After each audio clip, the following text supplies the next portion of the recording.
Hello there guys, welcome to RootStem and welcome to this look at the Crusade section of the Genestealer Cult's Codex.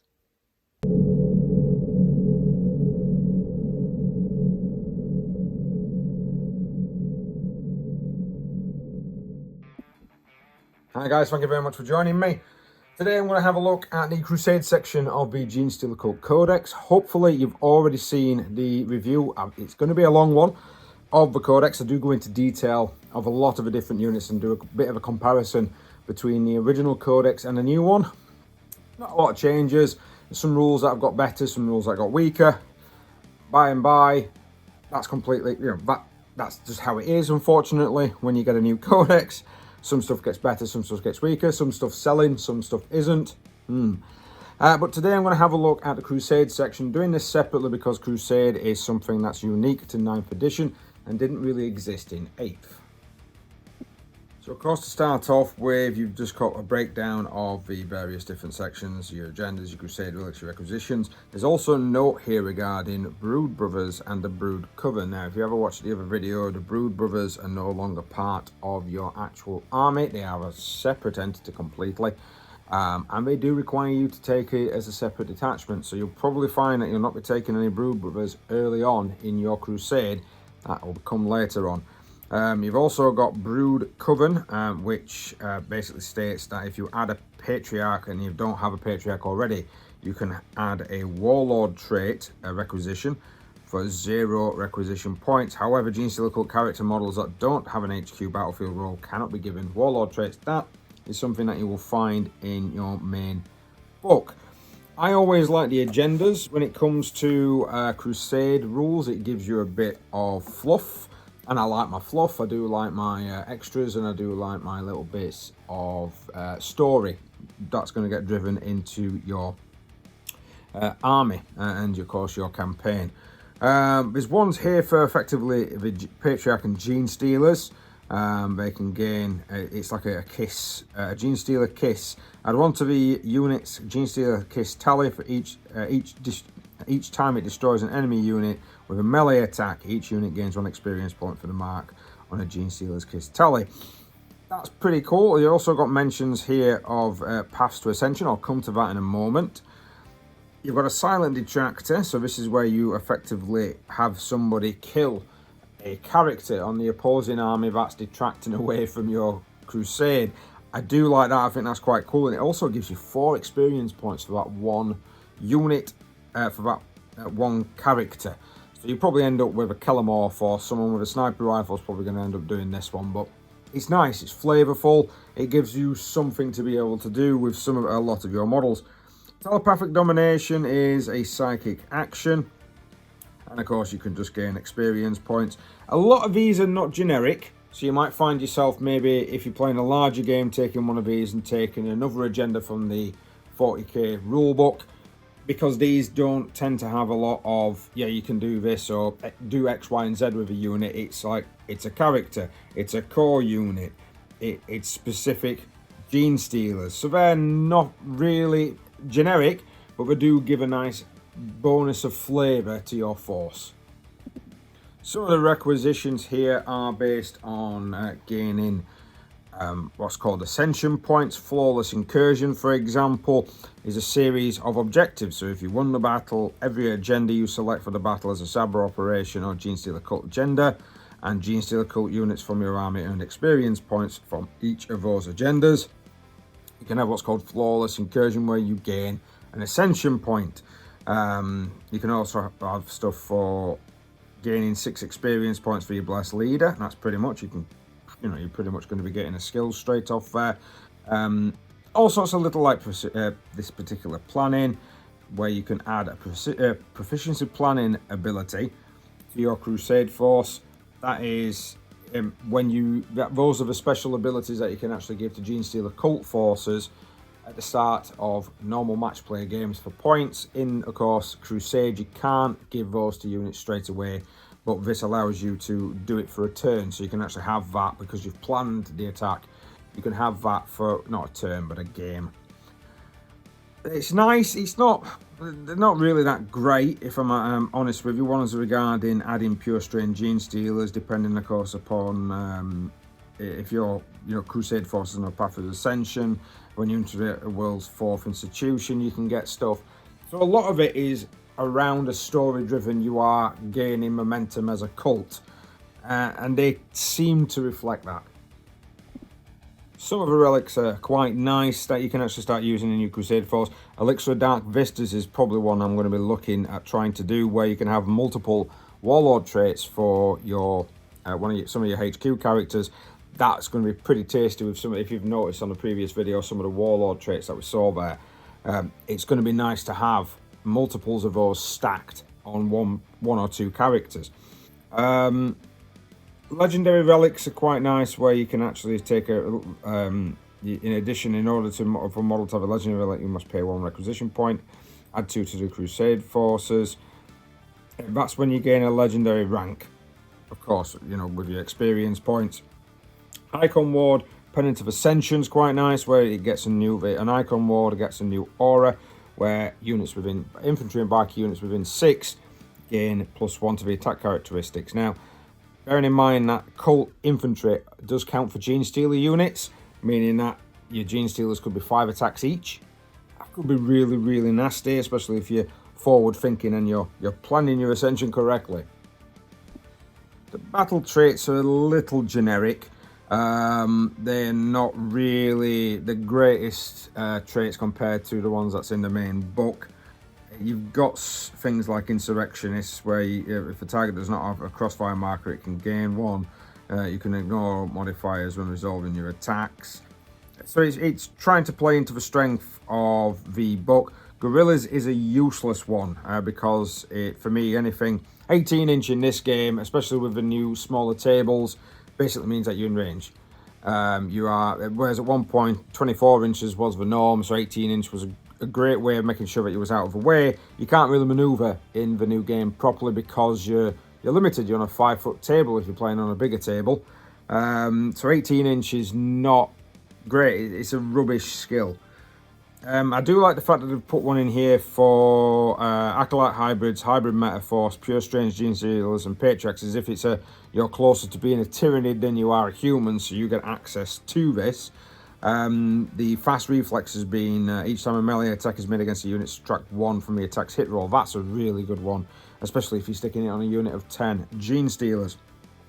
The character ones are quite normal. You've got aura abilities and range abilities that are going to be increased. Psychic tests. Each time a psychic test is taken for this model, if it's within 6 inches of a friendly core unit, you can add 1 to result because you're gaining momentum and power from other units. But again, I mean, what if it's a Primus? You're not going to have a psychic power, so you're going to have to re-roll that. It's kind of limited. But battle scars are nice and interesting. They all talk about falling out of favour or falling out of telepathic failings. So if you're trying to use stratagems, sometimes it can cost you more with that particular unit. If you're out of favour, you lose unquestionable loyalty, especially if you're a character. That is really funny because, of course, we're not bothered about you dying. I quite enjoy that because you're a giant consciousness effectively if you're playing Genestealer Cult with a bit of independence, but not a lot. Relearn the creed is when you lose your cult creed. I'm not seeing that anywhere else. I mean, if I'm incorrect on that, because I've not got all the books, somebody can correct me, but I quite like the idea that suddenly a Twisted Helix unit is no longer Twisted Helix because it's got a battle scar. Battle scars for me, you don't tend to have a lot on when you're playing Crusade games.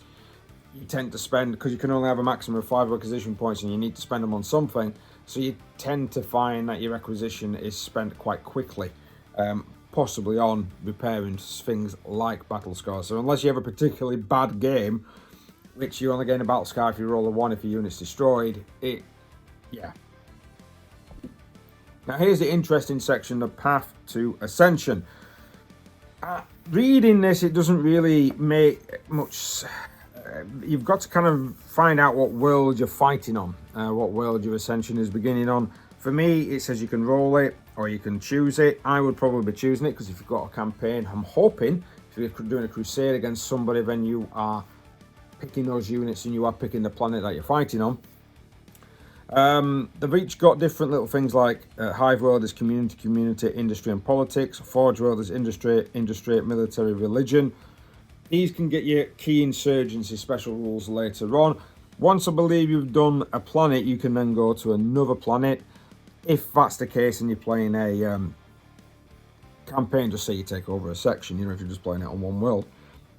When you are walking the path, this is something in addition to your agendas, requisitions. Your agendas will kick into this, because of course they can actually give you additions for your Ascension.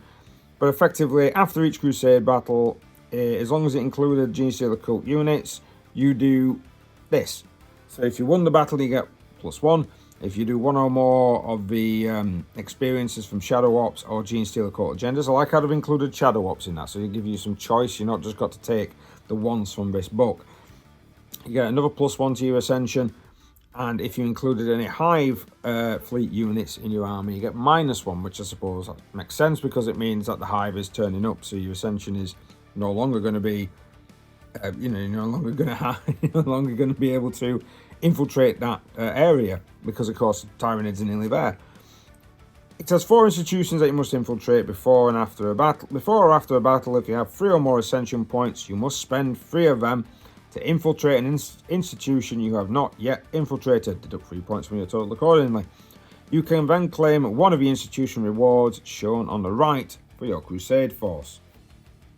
Now this could be a bit of a bugger, because if you haven't got those units in your force, it's kind of, well, I'm getting a key insurgency and I'm getting experience for something that I don't actually own. For example, my army, I don't have a Biophagus yet, or that one. So for me, Forge World, what is the point of infiltrating the Forge World? I'm not going to be able to gain any benefit for doing so. So I think some of that's a little, I'm not particularly sure on.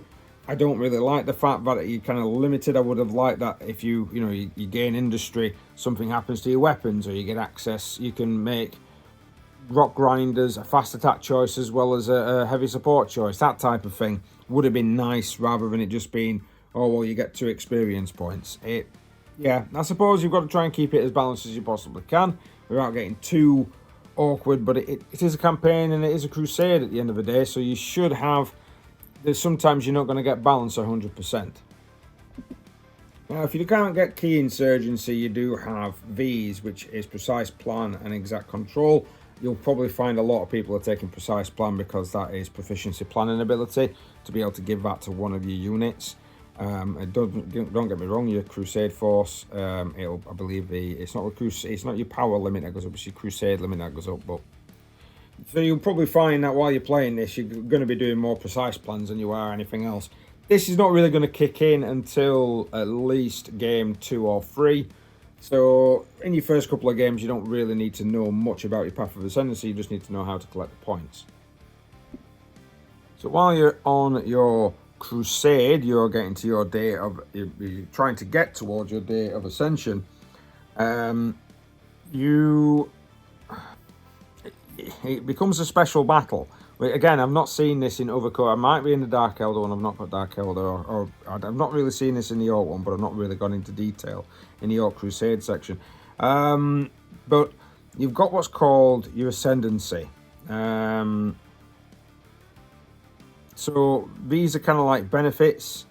After each Crusade battle, you can reroll 1 out of action test taken for hybrids in your unit, neophyte hybrids and acolyte hybrids. That's quite good, because of course what it basically means is that you're getting more and more followers, so you're less likely to get battle scars. Then you have assuming control. So this is once you've infiltrated all 4 of the world's institution, you are victorious in your day of Ascension, which is opposite. Now there can be, you can declare your day of Ascension before that, because you can also get what's called discovered. That'll be quite interesting to see. But if you do actually manage to claim the world, you get bonuses. So as an example, if you claim a hive world, you can reroll an Ascension roll once per battle. After rolling a dice to summon a cult, you can reroll that dice, which is nice. Your Cardinal world is the first time a morale test is failed for a Genestealer cult unit. Treat the unit as being passed because you're faithful. So these give you army benefits. So this is effectively is adding it to your cult creed because you've already taken over these worlds. You can gain experience points every time a unit is marked for greatness. Argeo mining world, you can gain additional resources. I quite like that. I wish there was something like that for a campaign that Games Workshop would like to release and have worlds that you can take, and every time you take a world it gives you benefits. I might be able to do something like that for future campaigns. Your Day of Ascension is once you've infiltrated 2 of the world's institutions, you've then got to start seeing whether or not you get caught. So after each Crusade battle, after spending Ascension points, if you've infiltrated 2 or 3 of the world's institutions, you must make a discovery roll to see if your cult has been discovered. You do not need to do so when after the battle in which you infiltrated the 2nd institution, so it's mainly after that. So if you don't infiltrate the 3rd one, then you've still got to roll for this. You roll 2d6, and if you get 3 or less, you've been discovered. Now, if you use high fleet units, that's a -1. If you use, if you don't, no units from your army earn experience points from shadow operations or Genestealer cult agendas, so you're kind of forced to take them quite a lot in your Crusade games. Or you lost a battle, that also gives you a -1 as well. If you've infiltrated less than 3 of the world's institutions, you get a +1. So if you're less than 3, you've only got 2, it does kind of counteract a loss of a battle, I suppose, or if you've not used any shadow operations or Genestealer cult agendas. You can also decide that you're going to do it anyway, I believe. You're allowed to declare that you're actually doing your Day of Ascension if it's automatically down.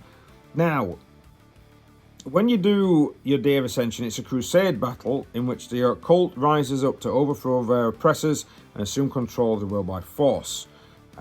So you have make sure you've got your opponent ready. And when you fight the Day of Ascension, which cult fights with Zealous Fury, but is not prepared, you've got the following effects. So, each time a morale test is taken for a Genestealer cult unit in this particular battle, your morale test is automatically passed. You're also unprepared, so you reduce the starting number of command points by the number specified below. So if you've only infiltrated 2 institutions and you're playing a Strike Force game, you've only got 6 command points, because you would normally get 12 and you get 6. If you've infiltrated 3, you get 9. So you're getting less, so you've got a bit of an handicap coming into the actual game. If you win, you assume control of the planet. If you lose, you must abandon your path of ascension. Now, this is a bit harsh. So if you abandon your current path of ascension, you can voluntarily choose to do this. Each Patriarch, Primus and Magus from your unit gains a battle scar. You can only select the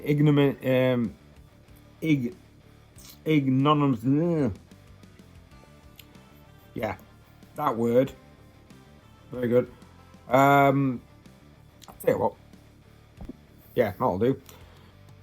And it would at least 1 unit would gain a battle scar, and you remove 1 Ascension reward from your order of battle. So if you've already got an Ascension reward, then you have to remove 1. If you've already taken, so if you're trying to gain your 2nd battle planet, and your cycle has to renew again, you lose it. It's gone. You do not have an Ascension reward, and you do not seem to select your force has suffered enough. Always good to know. Once your path of ascension ends, either because you assume control of the world or abandon your path, you can begin a new path of ascension, providing your order of battle includes a Patriarch, Primus, or Magus unit. It's nice. It's got a bit of fluff to it.